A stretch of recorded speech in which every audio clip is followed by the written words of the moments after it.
Well, good morning, everyone. Thank you for joining our session today in collaboration with R3.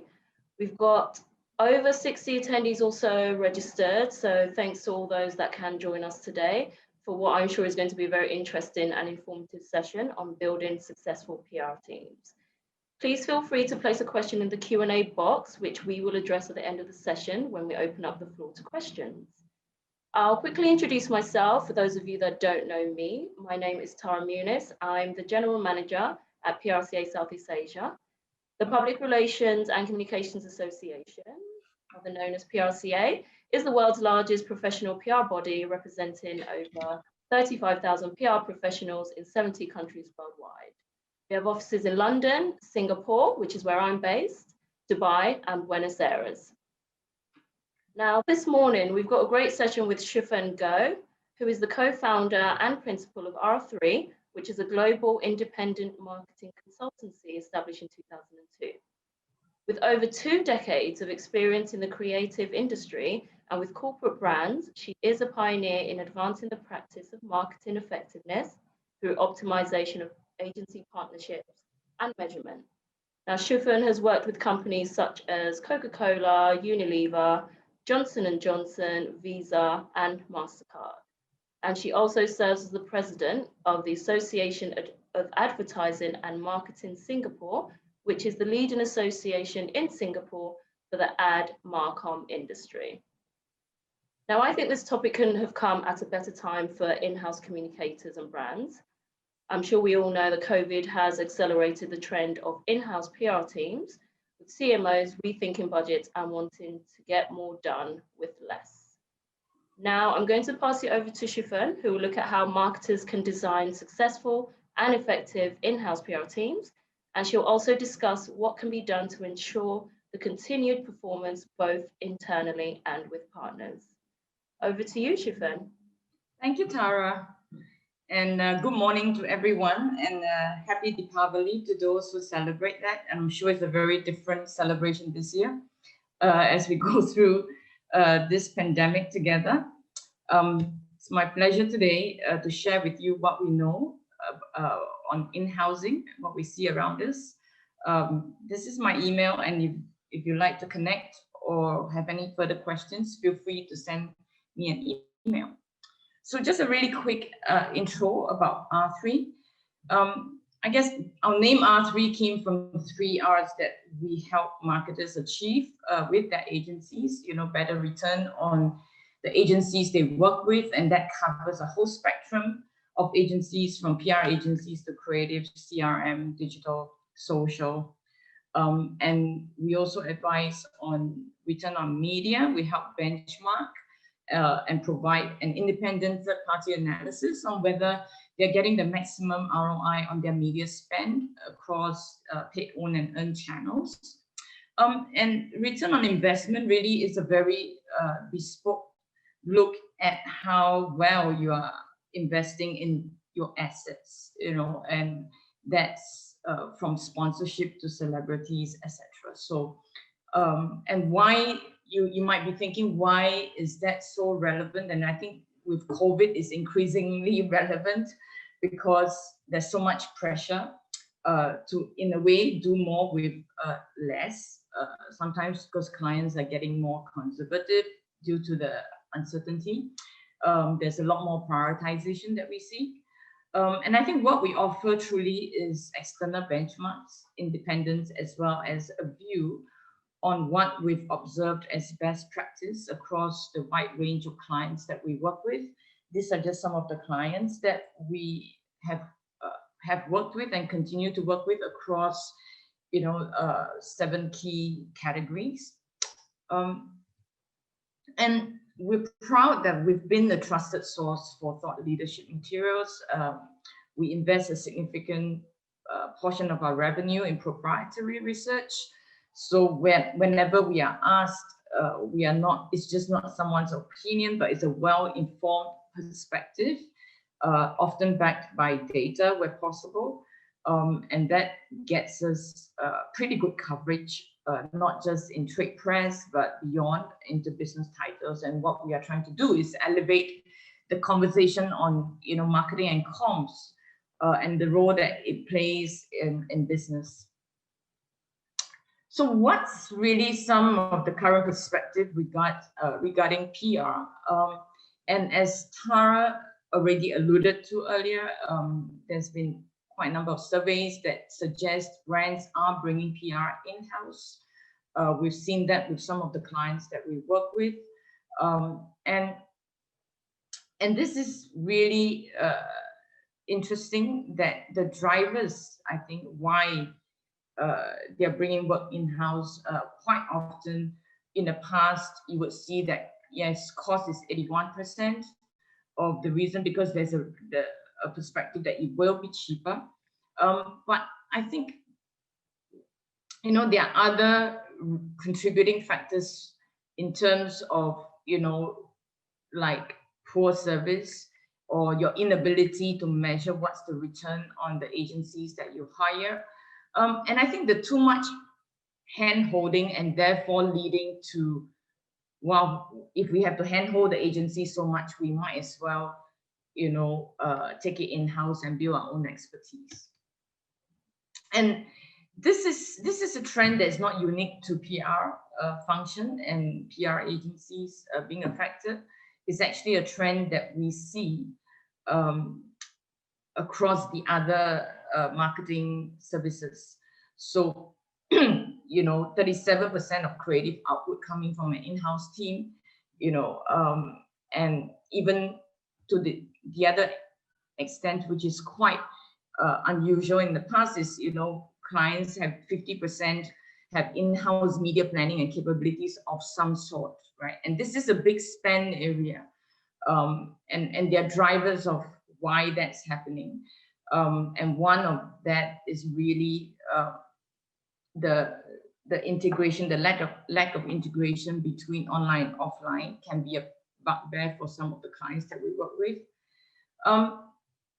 And one of the key reasons, I think what's really important to note here, is why are companies expanding their internal comms team?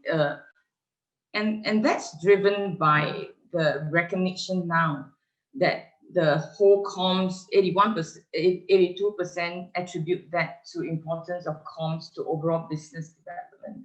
So I think it's gone beyond, I guess, for some clients, very traditionally thought of, you know, a PR or comms function as just corporate reputation. Now there's a stronger link to business, and, you know, there's a stronger link to the overall growth strategy of the company. So I think that's really exciting for comms professionals. And again, this is consistent with what we see in amongst most of the clients that we work with, where, you know, PR teams are likely to report direct to the CEO, and of course but there's also a significant 35% that would report into marketing, and that's why I think we can't look at comms in silo. You know, clients are looking at comms and marketing and trying to drive more integration between the two functions in the companies that we work with. And, you know, whilst you are taking in, you know, more work in-house, it's not to say that there's no need for PR agencies, right? In fact, the role of PR agencies and the scope of what they are being asked to do has actually expanded tremendously. So, you know, this is from a study, our own proprietary study in China, and we've been tracking the PR trends in China for more than 10 years now. And China has always been a very good indicator of what's to come, because they are the most developed in terms of what we call digital media or online media, having a really important role in their overall marketing mix. So, for example, KOL management is huge in China. The use of, I mean, some brands are, you know, spending more than half their budget just on KOL alone. And that's very linked to a lot of the other comms work and sometimes crisis work, because you have a lot of potential risk to manage as well. So that forms a very, very, you can't work in silos within the client organization when you have such a diverse arsenal of tools in your PR and comms. Now, when asked about, challenges for external PR agencies, this is quite a perennial challenge that clients face, that they think the agencies themselves are not hiring the best, they're not retaining the talent.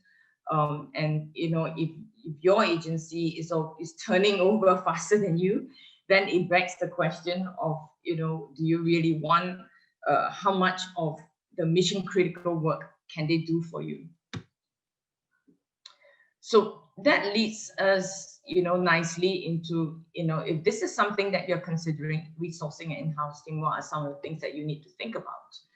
And we've come up with 7 questions. I'm sure there are more, but I think what's really important at get-go when we work with clients and trying to answer these questions, should I in-house more? We would be asking you some of these sort of not so easy to answer questions in terms of from the beginning, what is the spectrum of control that you want, that must be something that you can do at speed with high control. What is the right size of talent? What is the capability of talent that you need to do that? What sort of, and if they don't have that capability, what do you need to invest in to get them skilled up to do that? What are the technology tools, like, whether it's social listening to measurement, that you need so that you can prove that what you can measure and track what you're doing? And finally, how would you justify all these things that you need to put in place to your finance department? And how would you, do you have the capability to manage some of the external resource, whether it's technology or is a service provider, over and above the in-house team? So, these are some of the sort of pros and cons, right, of why in-housing makes sense for clients. And I think a lot of them, nobody should sort of like know your brand better than you, and therefore you can represent the brand tone better in social media as well as the traditional channels. The knowledge of the business, and I think that's a really, really critical part of, I guess, and very difficult to teach overnight, right? And I think we've got some examples later to show you. I think commonality of goals is one of the, and responsiveness of team, because people know what they're working towards and they are vested in the company. You expect people to go further.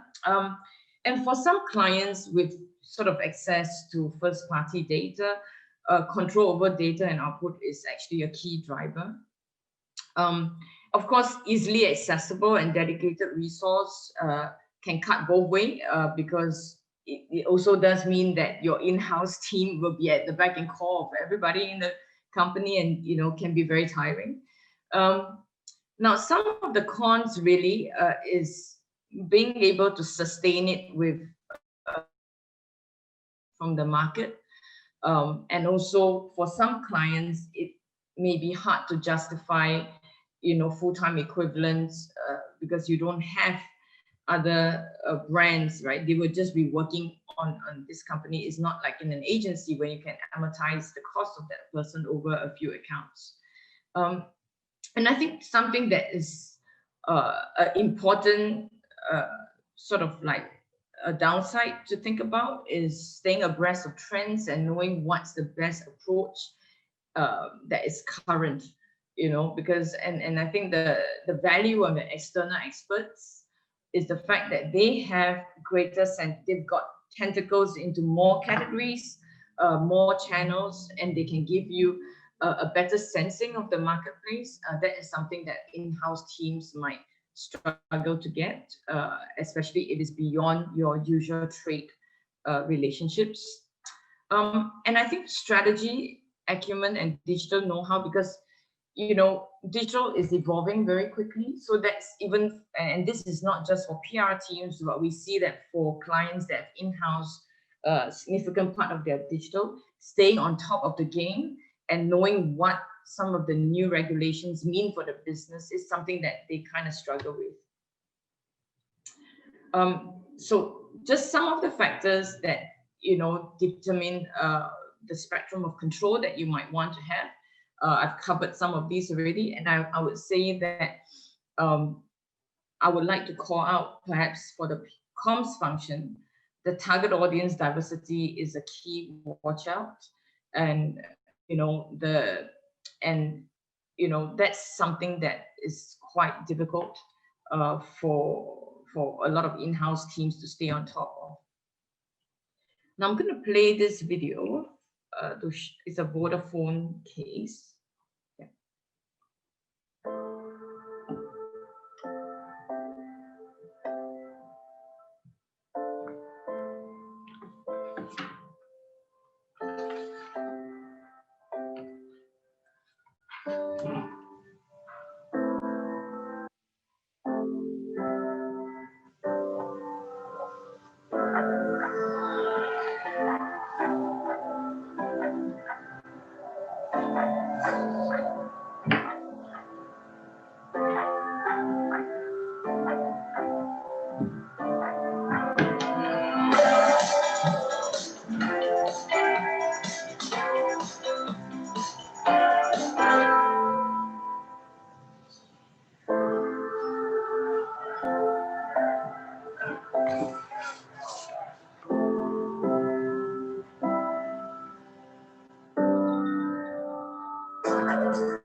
So this is actually a case gone wrong, right? So it's a case of in-housing that didn't quite work to what the client was expecting. So for a lot of telcos, obviously, a lot of the spend goes into digital media, and I would say more than 50%. So there was a thinking in 2018, 2019, quite a lot of telcos were looking at, let's do the so-called tech-enabled part of the buying in-house, the programmatic media buying in-house. And the thinking was that while we will probably we'll do a better job, we are using our first-party data or can use our first-party data without sharing it with another agency. You know, we would be able to have more control. And so it all looked really good on paper, and it got implemented. It didn't work so well because, you know, who owns the team, which BU will fund the work, because you know, it's a cost center when you set up something in-house. And even if you've got, and you find, and they went through this journey where they hired some really good talent, but people leave, and it was hard to keep. The process of replenishing talent is, you know, what I guess agencies do at scale, right? And then once you need to tell your colleagues that you have to pay and support this in-house team, they will start to compare you to what they would get from, you know, the agency side. So, you know, what was thought to be quite game-changing became something that was hard to navigate, because you are suddenly talking about cost issues with your finance team, you're dealing with HR issues, because these are your employees of the agent. They're not an agency, they came to work for Vodafone. So this is some of the areas you need to think about. You know, people who join in-house teams, they may have ambition to move into marketing and not just in that so-called agency role that you were hired to do.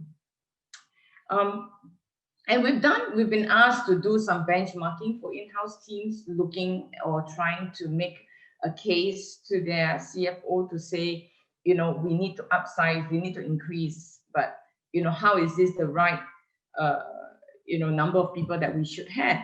So they come to R3 and they say, okay, if based on this scope of work that you see other brands, you know, engaging agencies to do, what would be the number of people an agency would charge, you know, what would that cost look like, etc. So there's still, you still need to make a case, you still need to have some kind of benchmark to make decisions. So you can, I think one of the challenge is the lack of a lot of our clients just simply do not have the scale to support specialists in their own in-house team, and those specialists come at a cost, and it's not easy, and they may not be fully utilized. So that is some of the drawbacks, some of the things that you need to think about. So this is just some data in terms of size of internal PR teams, which you can share.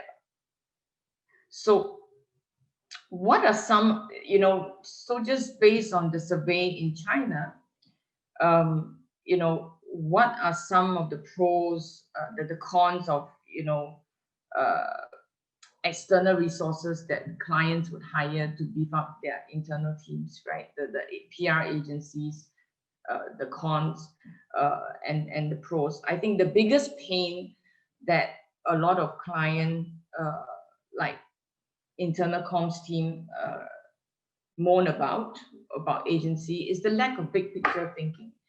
And I think they are sort of, that is driven by, I think, both the commercial model that they have with the brands, as well as the fact that they are not as embedded in the strategy and the understanding of the business. So those are important areas to fix, and why we believe that, you know, if you want big picture thinking from your external party, you really cannot afford to work with them on an ad hoc basis, via or project basis, because you're never going to get that from any agency, no matter how good they are.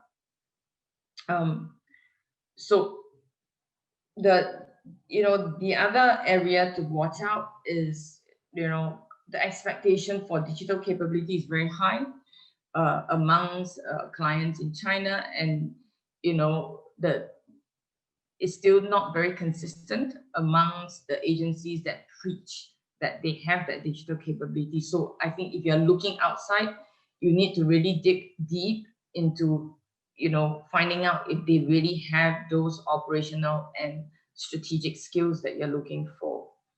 And I think just to highlight some of the pros of why you would go outside, I think strategy is one. Just someone bringing a fresh set of eyes to your business problem is often very valuable. And, you know, I think the strong and rich media resource is another area that you can tap into, and it's not that easy to build internally. So these are the two areas from our from study that, you know, the two areas that in-house PR teams are most likely to outsource: media relations and production. And you will see that production is like in 42% of the case they would do that, because, you know, doing it in-house is not something that's cheaper necessarily. I will want to, here's another case.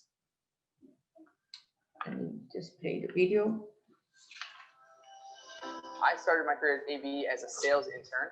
in our Chicago field office. And then I started full-time as a global management trainee based in St. Louis. Global management training program is a program that we have to recruit people from all over the world, get to see different rotations throughout the business, spend time in sales, brewing, operations, marketing, procurement, finance, to really get a full 360 picture of what the company can be.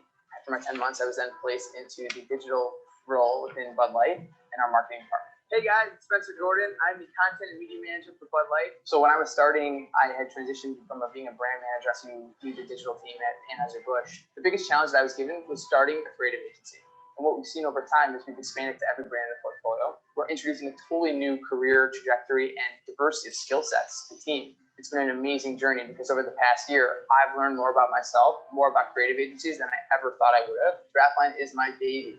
I love the Draftline team. I love everything about it. Every single day, there's a different company, different platform, different technology that comes out. And with that requires a whole new skill of education, a whole new set of expertise. I think the biggest thing that I've learned is to keep reinventing the way that I come to work every single day, make sure that I'm asking the right questions and I'm open to learning more. I didn't expect to leave Chicago to go to St. Louis. I didn't expect to go from St. Louis to New York. I never expected to start a digital agency. I'm Spencer Jordan. I'm the Senior Director of Digital for Anheuser-Busch, and I lead the Draftline. Challenge accepted.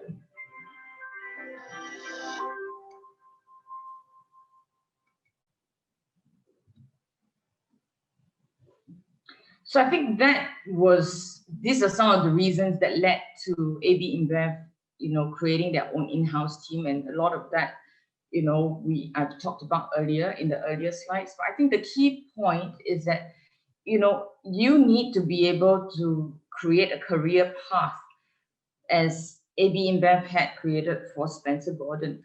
Like, he wouldn't have joined if that's all he's going to do, set up a in-house team in the agency, but he had a career trajectory that was brand management, right?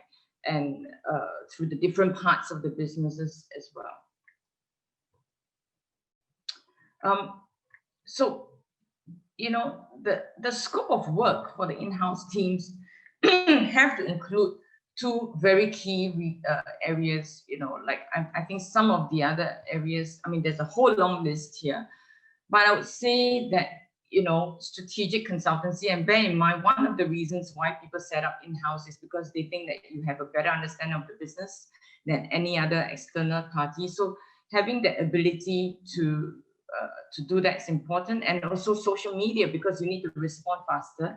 And there's a belief that, you can project a more accurate portrayal of your brand on social media than any external party. So the other highest areas of priority includes, how do you integrate, and I alluded to that earlier, the social media. Who's in charge of social media? Is it marketing or is it, comms? And actually it's both. And that's why, the integrated comms is actually really important for a lot of clients. So it's no longer a surprise that these are some of the skill sets that are rated to be extremely important. I think that we talked about technology earlier, and in the new modern marketing world, these are some of the buzzwords that you probably hear being thrown around in the boardroom. Everyone's got a DMP somewhere, a CDP, a DCO, a CRM, a DSP. What is our clients are often grappling with, okay, how do I justify yet another technology that I have to invest in myself, that is not something that I get as part of a service perhaps an agency is providing. So I think getting this right is very important. Getting that whatever's been invested in the marketing tech stack, make sure that that's also something that's available to you. And I think these are just some of the budgets. I'm just conscious of time. And Electrolux is another case of in-housing, where I think one of it ticks all the boxes in terms of why a client would consider in-housing. They felt there was not enough control, even though they had really good agency partners. But I think one of the key drivers is really back to data, the belief that they are too distant from the data and they need to own and integrate first-party data. But very few clients are doing everything by themselves. You still need external partners. So what are some of the benefits, and how do you do that? How do you manage your external partners? I think clarifying ways of working and processes is absolutely critical. And you still need to complement your whole marketing mix in a really dynamic business environment with efficient delivery. So 3 ways to get started on in-housing, if that's something that you are considering.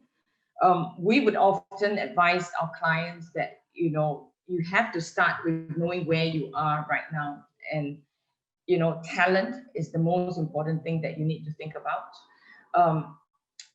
Who's on your payroll right now, who are some of the talent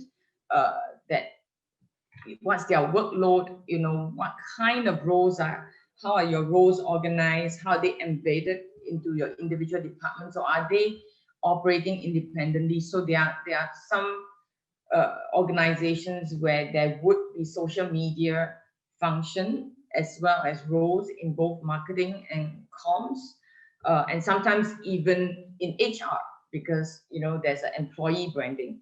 So how do you harmonize that? Do you actually bring them all into one team, or do you continue to have sort of satellite? And I think about growth. A lot of times clients don't think about this. Have a clear expectation on, even if you feel that, look, right now the churn rate in my external resource is about 18 months to 2 years, whatever that number might be, that might be therefore your target to say the people might have to stay in that role for 2 years. But the truth is, if you're going the in-housing route, you really need to think further and make sure that this resource, even if they leave your in-house team, they continue to work for the company in other capacity and maybe eventually coming back. So I think those are some of the provocations that we would bring to the table with some of our clients, and that would then therefore require you to work really closely with your HR team when doing this part of the audit. The other part of the audit that you need to do is really be clear about your current and future creative needs. And this is particularly important because getting creative resources that are best in class is actually really, really challenging. It's relatively easier to hire and manage sort of average, but if you're aiming for tier 1, then you really need to think about what you need from them, and perhaps you don't. Perhaps what you're needing is just very standard recurring marketing work that is more about content creation, that's sort of always on. You're not having very high expectations, or is it something that you can anticipate? It might be one-off projects every 12 months, and you need some experts that you would source ahead of time so that you're not caught in a bind when you need it. And onboarding time for some of these creative needs is also important, whether you're doing that in-house or externally through partners. So we talked about how would you put a business case to your CFO, and I think getting it right up front and having a clear strategy on what type of work is best in-house and why, from a cost perspective, will just set you on the right foundation for future. It's very difficult to retrospect and try to answer that question when it comes. So plan ahead. And what are some and then this we've done a couple of projects where after a few years we are asked by client to say, hey, we need to show that we brought greater value to the organizations. Can you benchmark the cost of our in-house team against what it would cost, the should cost in the market, and and that should be money that either we redeploy in the marketing budget, or at least it looks favorable to the marketing organization and it gets support for continuing with that model. Again, as of if some of the examples that we showed earlier, there's been hits and misses. There's been in-housing, clients that have in-house that have gone back to outsource. And in each of those cases, I guess there's a learning curve for all, but there needs to be very clear lessons that the organizations can take moving forward. So how we've been helping our clients really is, if there's an intention and an idea to do in-house team, we help to design an in-house agency structure that works for you. In fact, we usually get involved even before that, in terms of, is it even a good idea, and does it make sense for us, right? And once you set it up, things are not just going to roll as you think they would. You need to improve the relationship between in-house teams, your in-house clients, as well as your agency partners. So that's where the processes, the recipes between the different parties, the accountability framework, all these are really important. And in most cases, it will involve restructuring some of your current relationships with your external agency, because they are likely to take a hit. Maybe in some cases they don't. It means that you're redeploying them on other sort of more expert mission critical work, and you're taking some of the so-called hygiene work in-house. Clients typically would sort of take baby steps, so it tends to be a progression and not just an immediate switch. So I think that managing the external partners and keeping them motivated, engaged on your business, is very critical as part of the overall success of the in-housing initiative. So I think with that, we've come to the end of the sharing, and I'll be happy to take questions if there's any.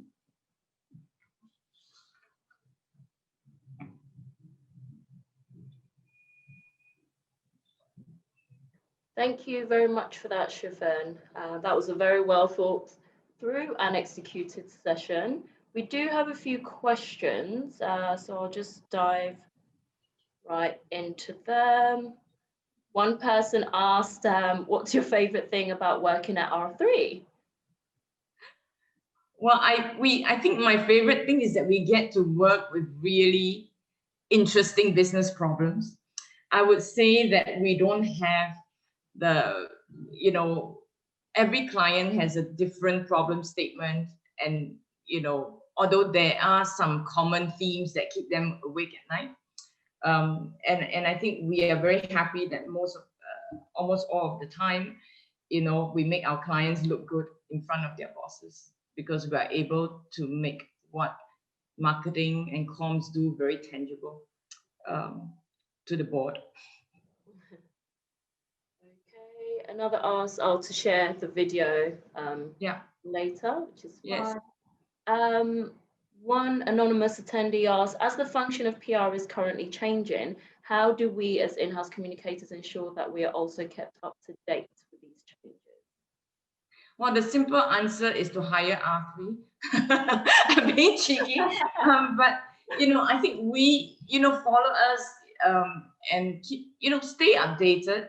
I think I know that especially in the COVID year, everyone's getting a bit fatigued with webinars, but you showing up for the webinar is a really good way to hear from external views, and I think not sharing and talking about your brand actually and what you're doing is another really good way to stay up to speed.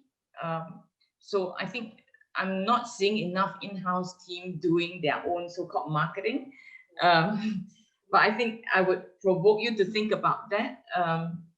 And often I find that with every webinar or sharing that I do, I get interesting questions that I haven't thought about. So I think staying up to date, meeting experts, I think, and I know we can get inundated by people trying to sell us things, but not everyone's always trying to sell you something. And I think being involved at associations, making connections on both sides of the fence are very good ways to stay on top. Okay, possibly a personal question, but what do you think works better for a startup, an in-house PR team or a PR agency? That's a great question, and I think you would, if you look at a lot of startups, they tend to use. I mean, we have some very famous startup brands and unicorns here, like Gojek, right? And they were very lucky. I think they had very good in-house teams, but as they grew, they also started to hire specialists outside. And this is not just PR, but it extends to their creative and media agencies. So, you know, a lot of platform brands or unicorn brands, whatever we want to call them, they are extremely tech enabled.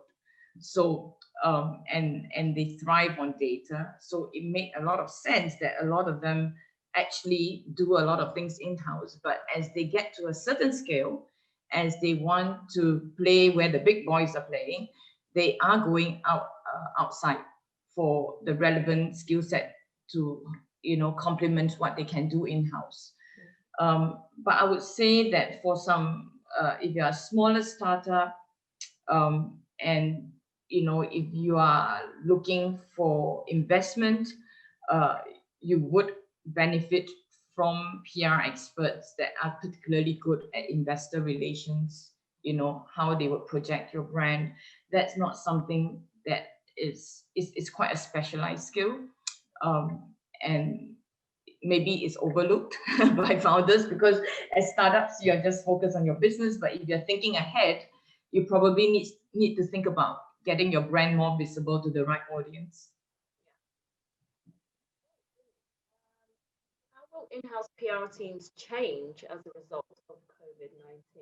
So I assume they mean the function, maybe of the in-house PR teams. How will that change? I hope they have the stamina to survive COVID, because I think if there is, I'm not sure if it's overlooked or whether some of you feel this way, that there seems to be a year of endless crisis. And I'm sure you're on tenterhooks on, you know, what next. But hopefully COVID also forced that, I think, integration between comms and marketing, you know, because the people, you just need to be a lot more joined up. You can't afford not to. So I think that's one of the, whether you call it function or mindset, I think that's the change that I would like to see. And I've seen it in some cases, and I hope that it will outlast the pandemic. Looking at social media, should we focus more on followers or engagement during the first few months of setting it up? Well, I think we are, you know, R3 is extremely skeptical bunch of people, right? Because we look at so many brands, we study them in depth. We would say we've always emphasized engagement, and clients should not be paying for followers. If you know, I know numbers make it look good, but it's increasingly meaningless in this new digital world. So we would say focus on engagement and beyond. Look really hard at your metrics, and actually probably you should throw away how you've been measuring it before and rethink it, you know. Yeah. This one is, I guess, linked to another question, but what... Sorry, I think you're fading a bit, Sorry, Tara. can you hear me now? Yeah. Yeah. What skills would you say are most useful to build a successful in-house PR team? And also, what would be an ideal in-house PR team in terms of expertise and capabilities? I think, if I go back to that observation around understanding of brand and access to data, then I think having the right data analyst at your back and core has to be foundation, right? It has to be one of the core reasons you would take it in-house and be able to, and it will also allow you to respond faster than if you, and more meaningfully. So I think that therefore comes into, the whole, not just pushing out stuff on social media, which is kind of what most teams are doing, is really spend some resource tracking and really listening and deciphering what it means. Has it been effective or not, right? So I think COVID has really brought home, and a lot of our clients are starting to think, I think we've done too much. We've gone like we just sent out too much stuff and we don't really know, which we haven't looked at. Is that really paying off? Is that meaningful for our consumer? So we're getting a lot of that questions now. We're doing a lot of work in helping our clients figure out, like, hang on a minute, because you know what, this year we couldn't make our usual big assets, right? Create content assets. We are doing a lot of small on the fly. We are being very reactive and tactical. We're beginning, are we boring, or are we, our consumers, and is there a certain level of fatigue? Because they are feeling the fatigue. The in-house teams are feeling the fatigue. They're just churning and churning and churning. So I would say, other than the list that I've shared earlier in terms of sort of obvious skills, I would say data analytics. And I would say the other skill set is collaborative skills. You need people who are good at working with other people, right? Because the integration with marketing has to be the only way forward. And you don't want people who are more comfortable in their little silos. So, yeah. Thank you. Do content developers differ from PR writers, or are they today one and the same? Really good question. I think it's actually the consumers and the independent influencers are forcing us to rethink this, right? And I was just in a meeting with a client where they had a strong legacy of using certain technical so-called PR writers, right, to create a lot of content. But it's not quite resonating from what we've been tracking. So, this is an observation in many categories. Actually, the obvious ones are travel, but it's also automotive categories. It's also luxury. These were categories where you always had sort of like very bespoke language that you would use, or technical terms like finance. I would say that that's changing. I think the lines have blurred. And I think we would all benefit if we once in a while put ourselves in the shoes of the consumer who's reading this. Next one from Dave Edwards. What do you look for in a prospective employee or in prospective employees?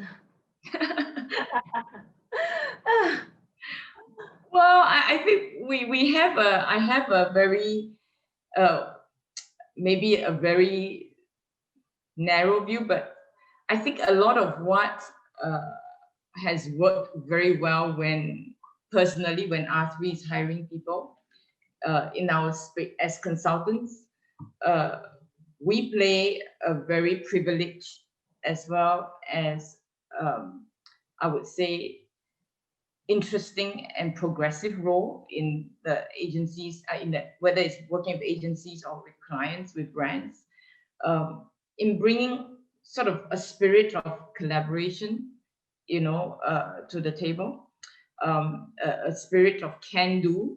So I think those are kind of two qualities that I really look for. And we challenge our clients to always think about what's possible, what could be possible, right? And we have to live that value. And we find that it's quite hard to teach some of this value, but you need to create a culture that people understand what's the standards we are expecting. So I think I would value two things most, which is collaboration and can do, because you know, when the landscape is changing so quickly, nobody's an expert for too long on anything, you know. And so you need to have the ability to always bring in the right people for the right job to be done, right? Your definition of a successful in-house PR team?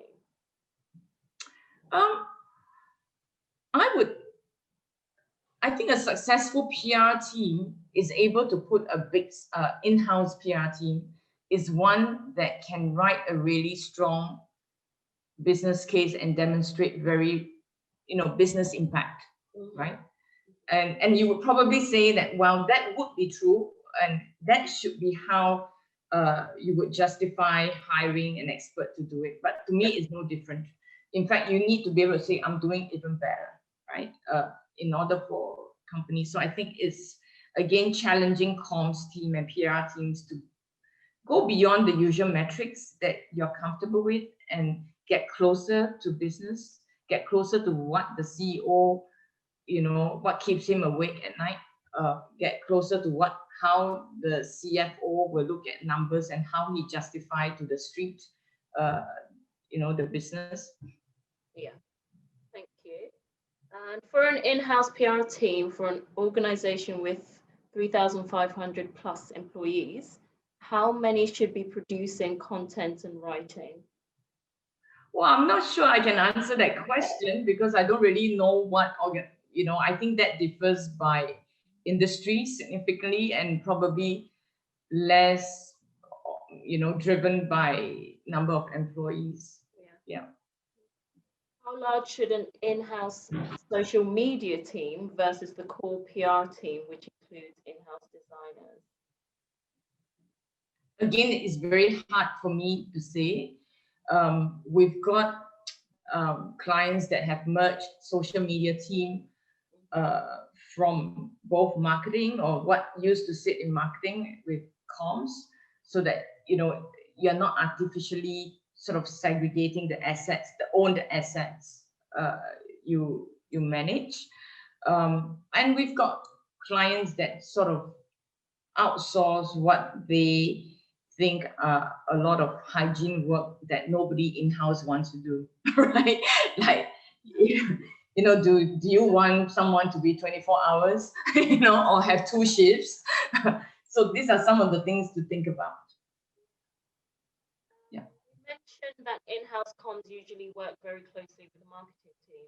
What are the broad steps an in-house corporate comms person can take to support the functions of the marketing team?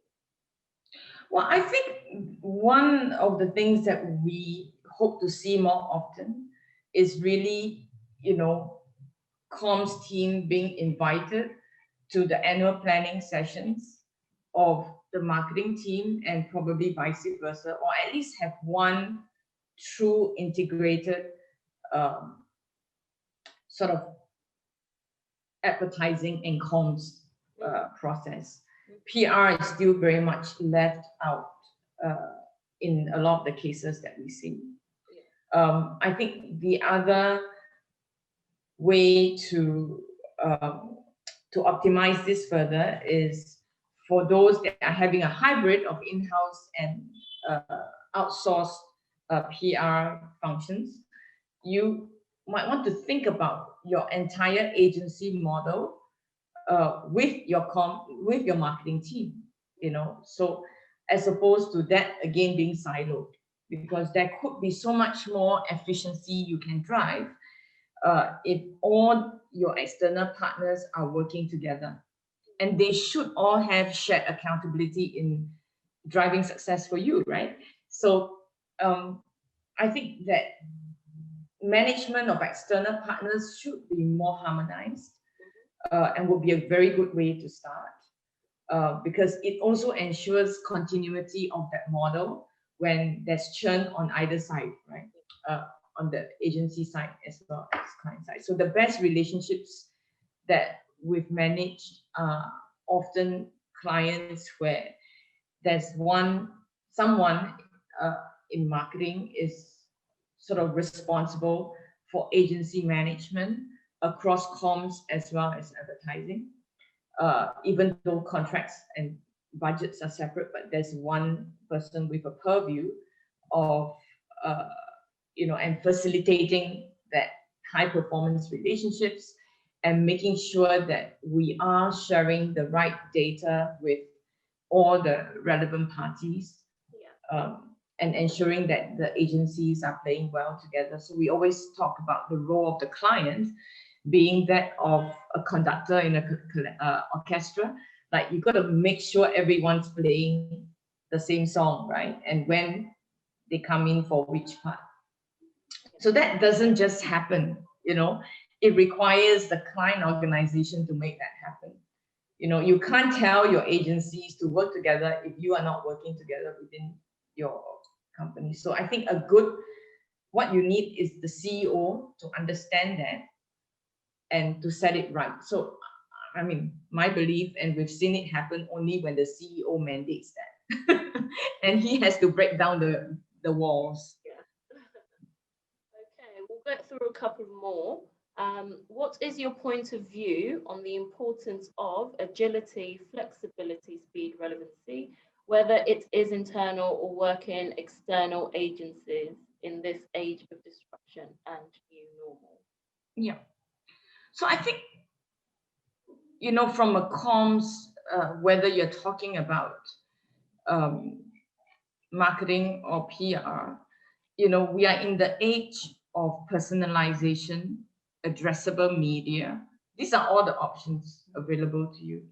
And these are the ways of communication that your customer is used to, even if it's not from you. He or she is receiving that from some other brands. So your competition really is everybody else that they're talking to. So to me, relevance is absolutely key. I think, there's always this rush about you want to be the first to break news, or you want to be the first. But being the first is not, the speed is not often the most critical if it's irrelevant, right? So I think understanding your consumer and relevance is probably most important. And you can't get to speed if you're not agile or flexible. So, to me, it's speed and relevance, and the rest is really how you get there. In the third annual JOTW Comms survey, measurement of impact and proving value is still the topmost challenge facing a PR and comms professional. What is your advice and recommendations to in-house PR teams to show that they are strategic and integral part of the team? That's a great question, really, because I think a lot of, we notice, and this is not just a PR issue, by the way. I think, there are still a lot of agencies that like to quote a famous saying that I know 50% of my ad dollars are wasted. I just don't know which half. Now, as a scientist by training, I find that appalling. I found it appalling, 20 years ago when I started my career in advertising, and I find it even more appalling now because that's not true anymore.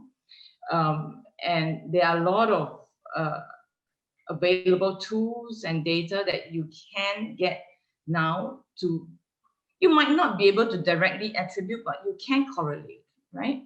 And you can triangulate your different data to benchmark what you do and therefore put a value on it. So we've certainly done that for a lot of our clients, whether they're selling shampoos or they're selling, a subscription or air ticket, right? So there is, and even if you're talking about reputation, there are many ways you can do it without commissioning your own study, because that's one of the problem that a lot of clients face, that they can't afford to do the traditional research or surveys because they're just too expensive and probably too slow.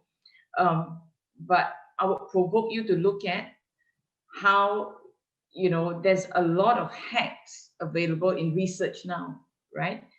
And we are applying a lot of these hacks with big brands, you know, who have big budgets, who have spent a lot of money on legacy research techniques, and they are rethinking, you know, because they're getting the results too late in the game, right? Now, you want to get a really quick market sensing.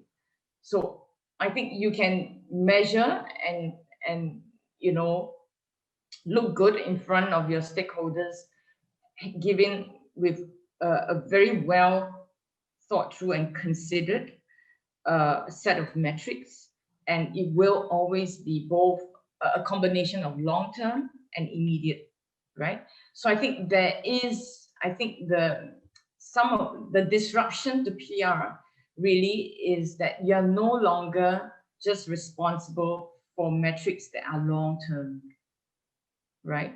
You need to be able to measure the immediacy of all the social media stuff that you're doing. You know, you need to rethink some of the way you put a value on the coverage that you get, the earned media. So the earned media needs to be rethought. Again, we see a lot of old practice, and in most cases, they are underselling it, right?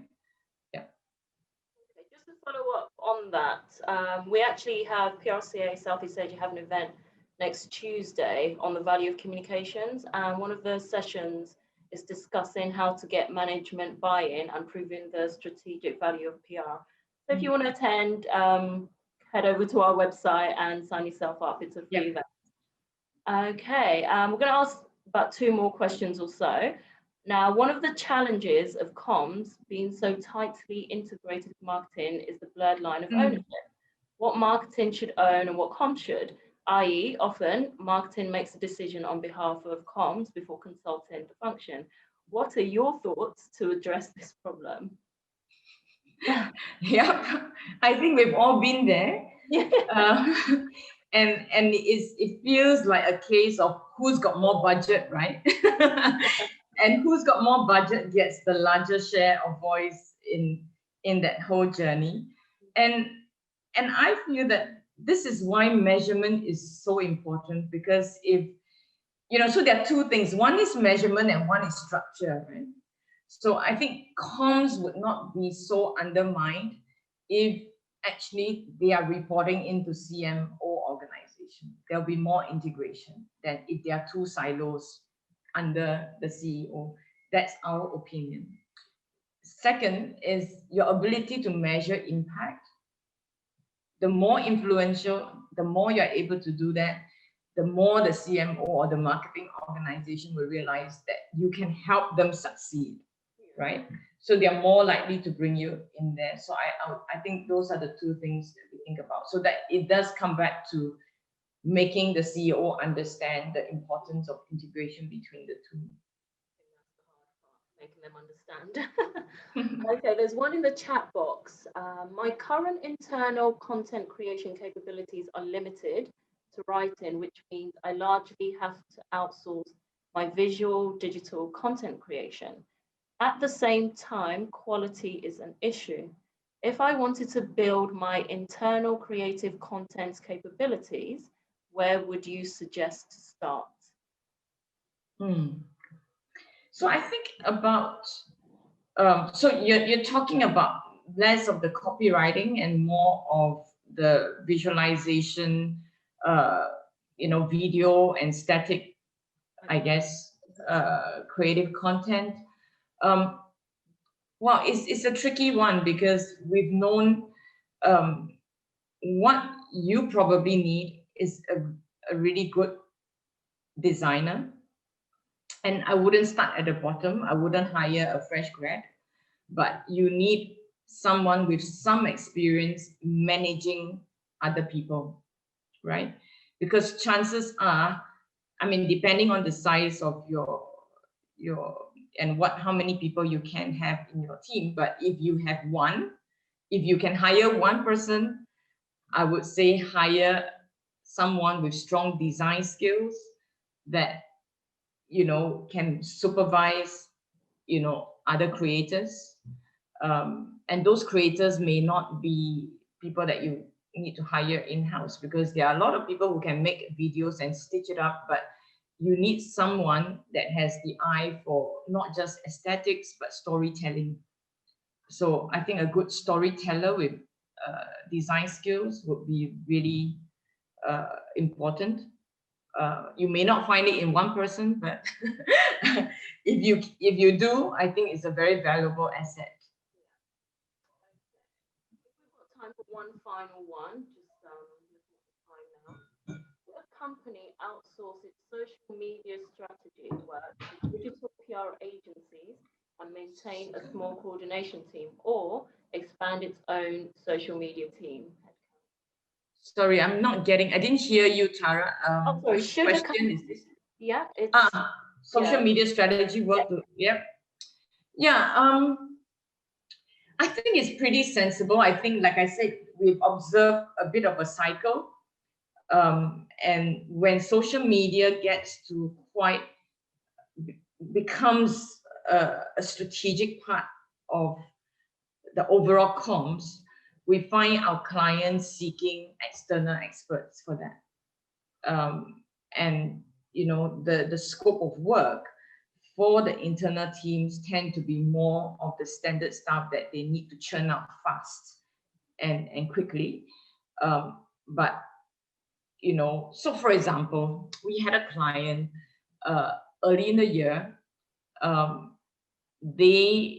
Someone in senior management said, we need to be on TikTok, right? And you know, should we be on TikTok?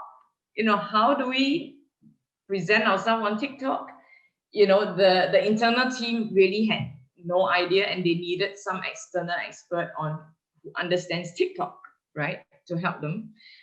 So I think that's where it's become actually strategic when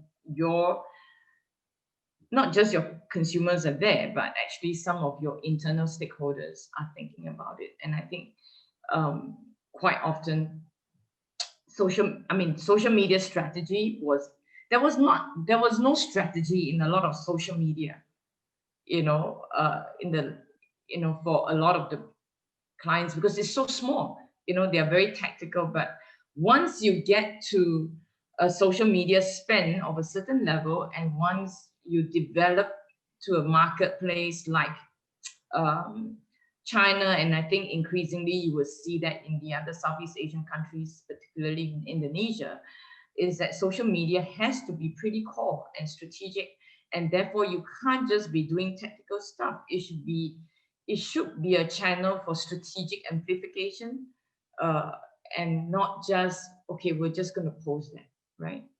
Yeah, of course. Okay, there are a few more questions in the box, but I'm worried that we, run over. So thank you for all the questions. Yeah, it's very good.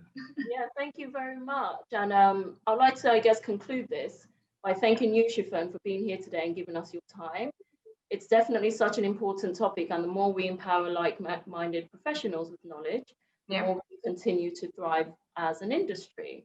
So thank you to the audience, and thank you for all your questions as well. I think this is the most engaged audience we've had, so thank you very much for that. The session has been recorded and will be available for replay on our YouTube channel, PRCA TV, by the end of the week.